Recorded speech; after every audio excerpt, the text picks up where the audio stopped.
ये कहानी एक ऐसी लड़की की है जो अपनी मॉम और उसके दोस्त के साथ समंदर के बीच एक सुनसान आइलैंड पर एंजॉय करने के लिए जाती है। लेकिन वहां जाने के बाद उसे अपनी मॉम के दोस्त का एक ऐसा सच पता चलता है जिससे अब ये मजेदार ट्रिप जिंदगी का आखिरी ट्रिप बन जाता है। कहानी की शुरुआत में हम रोज की मॉम अल्मा को अपने काम से वापस लौटते हुए देखते हैं।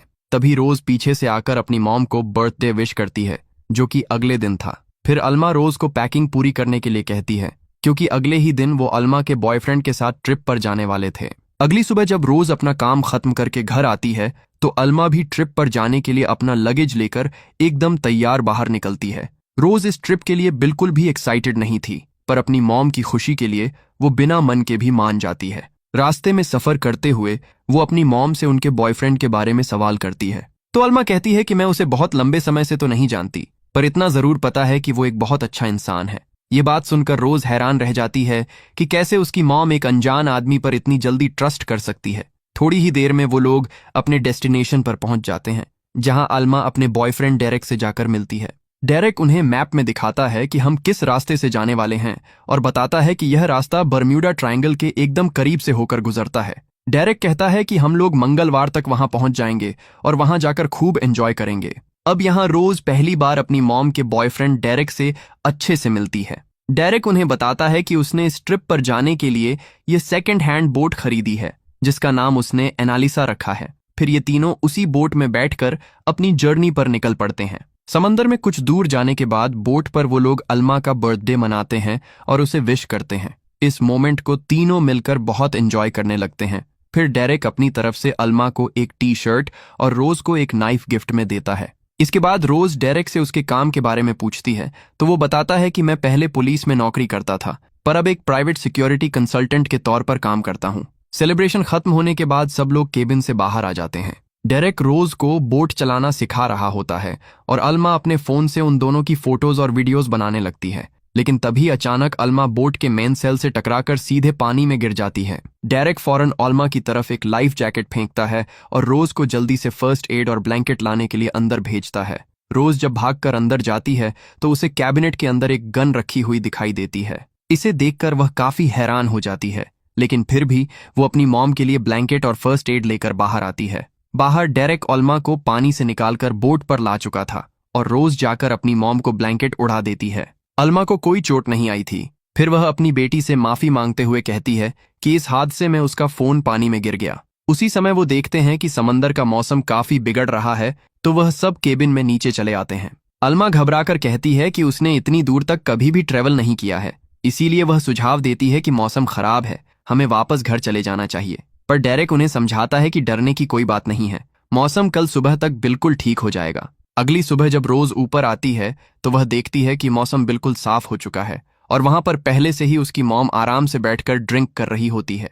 रोज अपनी मॉम के पास जाकर बैठती है और कहती है कि वह यहाँ आके बिल्कुल भी खुश नहीं है और घर वापस जाना चाहती है, जिस पर अल्मा उसे समझाती है कि यह जगह कितनी खूबसूरत है, तुम्हें इस मोमेंट को अच्छे से एंजॉय करना चाहिए। फिर थोड़ी देर में डेरेक भी उनके पास आके उन्हें ज्वाइन कर लेता है। रोज उससे उस राइफल के बारे में पूछती है, जिस पर डेरेक कहता है कि उसने वो राइफल बस सेफ्टी के लिए रखी है और ये उसका शौक भी है।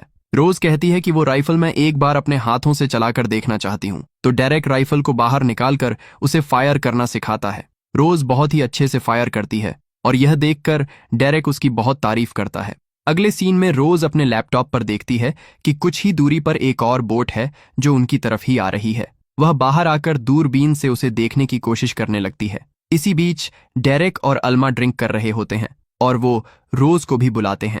रोज भी जाकर उन्हें ज्वाइन करती है, लेकिन जल्द ही उसे अचानक से बहुत तेज चक्कर आने लगता है, तो वो अपने रूम में जाकर सो जाती है। कुछ देर के बाद जब वो उठती है तो उसे बाहर से कुछ आवाजें सुनाई देती हैं। वो बाहर देखती है और नोटिस करती है कि वो दूसरी बोट अब बिल्कुल उनके करीब आ चुकी है और सीधे आकर उनकी बोट से टकराती है। उस बोट में से दो आदमी बाहर आते हैं।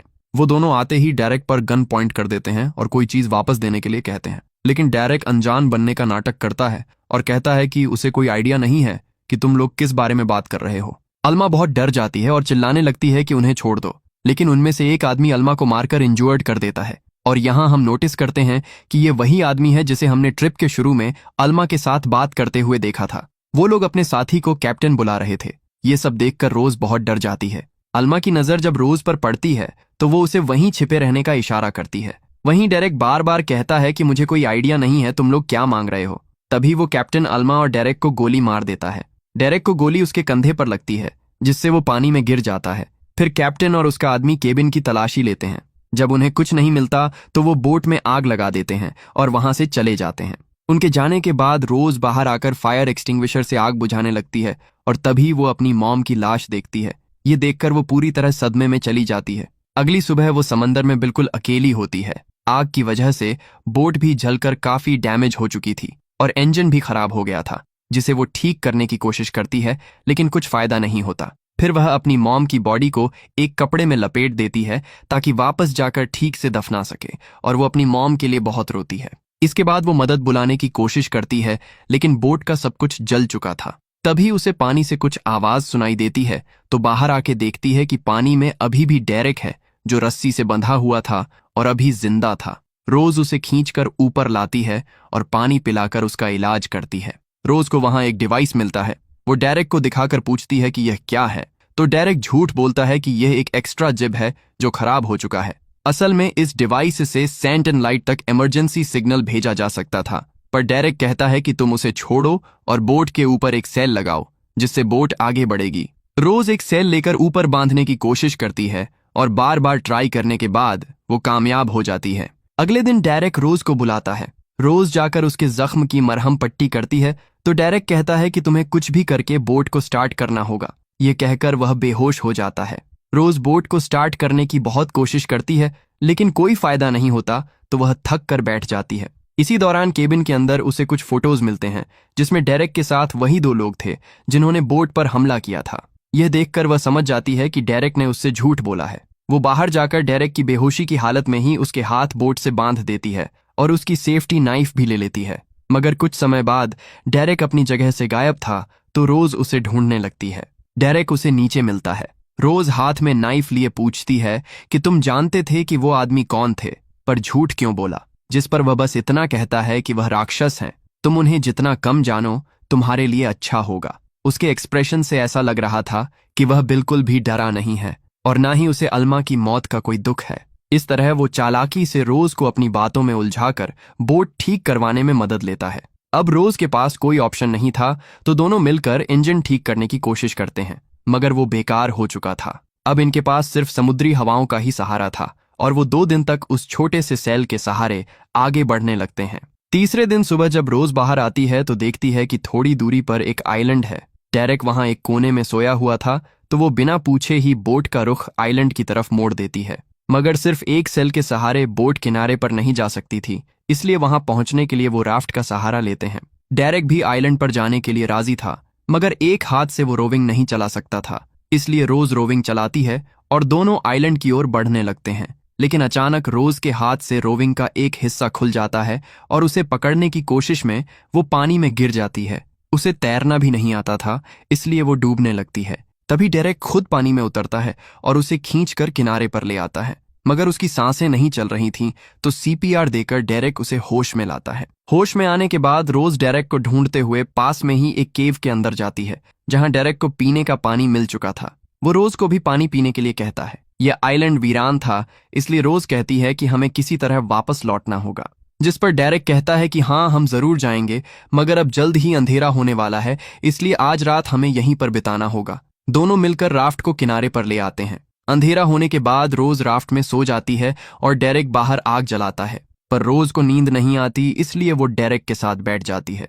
दोनों में बातें होने लगती हैं। रोज बताती हैं कि उसके डैड एक सिपाही थे जो ड्यूटी के दौरान इराक में शहीद हो गए थे। फिर डेरेक अपनी कहानी बताता है और यहाँ उसका असली सच सामने आता है। वह बताता है कि मैं एक अच्छा और ईमानदार पुलिस ऑफिसर था, पर 10 साल ईमानदारी से ड्यूटी करने के बाद भी मुझे कुछ हासिल नहीं हुआ, जिससे मेरी वाइफ मुझे एक हारा हुआ इंसान समझकर छोड़कर चली गई। इसके बाद मैं बेईमानी के रास्ते पर चल पड़ा और बुरे लोगों के साथ मिलकर बहुत दौलत कमाई। जिन लोगों के साथ मैं काम करता था उनमें से वो कैप्टन भी एक था, और जिन्होंने तुम्हारी मॉम को मारा है वो कैप्टन नहीं बल्कि उसके आदमी थे। असल में कैप्टन बहुत ही खतरनाक आदमी है जो तुम जैसी खूबसूरत लड़कियों की स्मगलिंग करता है। मैंने उससे भी आगे बढ़ने की कोशिश की और उसकी एक कीमती चीज चुरा के अपने पास रख ली थी, जो उस रात को उसके आदमी लेने के लिए आए थे, और इसी वजह से तुम्हारी मॉम भी मारी गई। मुझे पता है तुम्हारी मॉम बहुत अच्छी थी, पर मैं उसे कुछ ही महीनों से जानता था। फिर वह कहता है कि तुमने मेरे हाथ में जो गांठ बांधी थी उसमें एक गलती कर दी थी। यह कहकर वो रोज को गांठ बांधना सिखाने के बहाने उसका हाथ बांध देता है। तभी रोज की नजर साइड में रखे बैग में उस डिवाइस पर पड़ती है। वो पूछती है कि तुमने तो कहा था कि यह खराब है, फिर इसे पास क्यों रखा है? तो वो कहता है कि इस डिवाइस से सेंटेन लाइट पे इमरजेंसी सिग्नल भेजकर हमारी लोकेशन दी जा सकती है और हम निकल सकते हैं। लेकिन मैंने उसे एक्टिवेट नहीं किया क्योंकि उससे पहले मुझे तुम्हारा काम खत्म करना था। ये कहते ही रोज समझ जाती है और उसे एक मुक्का मारकर तुरंत बैग से गन ले लेती है। वो गन पॉइंट करके डिवाइस एक्टिवेट करने को कहती है। जब वो नहीं मानता तो रोज ट्रिगर दबा देती है, पर गोली नहीं चलती क्योंकि मैगजीन डेरेक के पास था। इसी मौके से वो रोज पर टूट पड़ता है और दोनों में लड़ाई शुरू हो जाती है।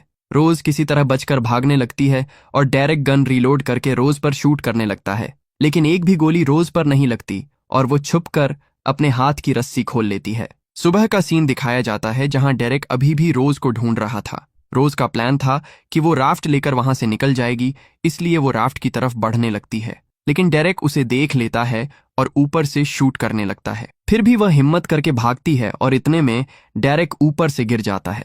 उसके गिरते ही रोज रुक जाती है। पास जाकर देखती है कि डेरेक मरा तो नहीं, पर वो इंजर्ड हो गया था। पास आते ही वह होश में आ जाता है और उसी हालत में रोज पर चाकू से अटैक करने लगता है। वो कहता है कि मुझे बोट पर ले चलो क्योंकि डिवाइस मेरे पास है और मेरे बिना तुम उसे एक्टिवेट नहीं कर पाओगी। इसी बीच चाकू का एक वार रोज को लग जाता है। रोज एक पत्थर उठाकर उसके सर पर मार देती है और बैग से डिवाइस ले लेती है, लेकिन वो उसे एक्टिवेट नहीं कर पाती। डेरेक कहता है कि तुम इसे एक्टिवेट नहीं कर पाओगी, मुझे बोट पर ले चलो, फिर मैं हेल्प करूंगा। लेकिन रोज उसे छोड़कर वापस राफ्ट के जरिए बोट पर आ जाती है। बोट में पहुंचकर वो अपने जख्मों पर पट्टी लगाती है और सो जाती है। रात को अचानक उठकर देखती है कि बोट डूबने लग गई है। वह जल्दी से जरूरी सामान इकट्ठा करती है और मॉम की लाश को भी राफ्ट पर ले जाने की कोशिश करती है, लेकिन उसके हाथ से लाश पानी में चली जाती है और उसे अपनी मॉम को पानी में ही छोड़ना पड़ता है। इससे वो बहुत रोती है। इसके बाद वो बोट के साथ जुड़ी राफ्ट की रस्सी को काट देती है क्योंकि बोट डूबने वाली थी। 2 दिनों तक वह समंदर में ऐसे ही तैरती रहती है। तीसरे दिन उसे एक बोट दिखाई देती है तो वो फ्लेयर गन चला देती है। उसे लगता है कि सूरज की रोशनी की वजह से शायद बोट वाले ने नहीं देखा, पर रात को वही बोट उसे बचाने आ जाती है और उसे रेस्क्यू करके एक बड़े शिप में ले जाया जाता है। वहां वो देखती है कि सबके पास हथियार हैं और वो लोग कैप्टन का नाम लेकर बातें कर रहे हैं। वो समझ जाती है कि यह सारे लोग कैप्टन के हैं और यह शिप भी उसी का है, लेकिन वह कुछ हरकत नहीं करती और चुपचाप उनके साथ जाती है। वो उसे खाना देते हैं और इसी दौरान नशे की हालत में तबिता नाम की एक लड़की वहां आती है, पर एक आदमी उसे वहां से ले जाता है। रोज समझ जाती है कि वो लड़की मजबूर है और इस शिप में ऐसी और भी लड़कियां हो सकती हैं क्योंकि डेरेक ने बताया था कि कैप्टन स्मगलिंग करता है। रोज उनसे नहाने के लिए कहती है तो वो उसे एक कमरा दे देते हैं। वो समझ चुकी थी कि अगर इस शिप से स्मगलिंग होती है तो कैप्टन भी यहीं होगा। वो तैयार होकर एक और कमरे की तरफ जाती है। वहां उसे एक आदमी दिखाई देता है जिसके आसपास और लोग थे। वो पूछती है कि क्या आप कैप्टन हो? वो कहता है हाँ। इसके बाद वो बातों बातों में उसे अट्रैक्ट करती है और मौका पाते ही कैप्टन के सर पे मार मार के उसकी जान ले लेती है।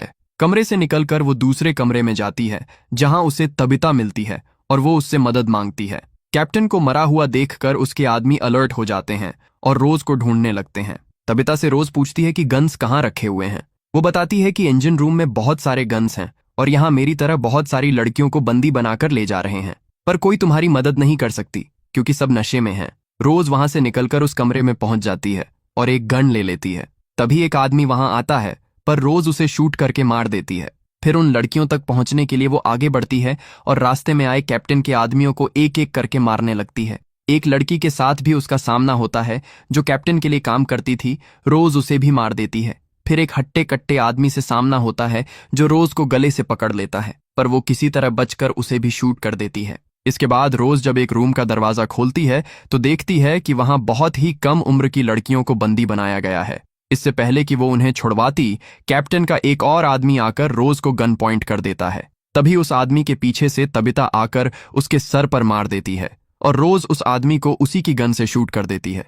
रोज उस लड़की को वहीं रखकर मदद के लिए सिग्नल भेजने रेडियो रूम की तरफ जाती है, मगर आगे बढ़ते हुए उसे डेरेक का सामना करना पड़ता है। उसे देखकर रोज हैरान हो जाती है कि तुम तो आइलैंड पर मर चुके थे। डेरेक कहता है कि तुम्हारी इन्फॉर्मेशन देकर मैंने कैप्टन से सौदा किया और डिवाइस का इस्तेमाल करके बच निकला। वो रोज को मारने लगता है और कहता है कि मेरी पहले से ही प्लानिंग थी और अब तुम्हें कैप्टन से कोई नहीं बचा सकता। रोज हंसने लगती है और कहती है कि मैंने तुम्हारे कैप्टन को पहले ही मार दिया है। ये सुनते ही डेरेक गुस्से में उसे मारकर सीढ़ियों से नीचे गिरा देता है और गन लेकर वापस आता है, पर देखता है कि रोज वहां से भाग चुकी है। वो खून के निशान देखते हुए उसे ढूंढने लगता है। उसके एक जगह पहुंचते ही रोज उस पर एक केमिकल रिलीज कर देती है जिससे डेरेक गिर जाता है। रोज वही नाइफ निकालती है जो डेरेक ने दिया था और सीधा उसके सीने में वार करके उसका काम तमाम कर देती है। अब वह थक चुकी थी और कैप्टन के सारे आदमी भी मारे जा चुके थे। तभी तबीता आती है और उसे कुछ दिखाने ले जाती है। रोज लड़कियों के साथ शिप के ऊपर जाती है और देखती है कि शिप एक बंदरगाह की ओर बढ़ रहा है। सभी लड़कियां बहुत खुश हो जाती हैं क्योंकि अब वो अपने घर जा सकती हैं। बंदरगाह पहुंचने पर पुलिस मामला संभाल लेती है और इसी के साथ ये कहानी यही खत्म हो जाती है। तो दोस्तों, कहानी कैसी लगी कमेंट करके जरूर बताना और इसी तरह की कहानियों के लिए चैनल को सब्सक्राइब करना मत भूलना।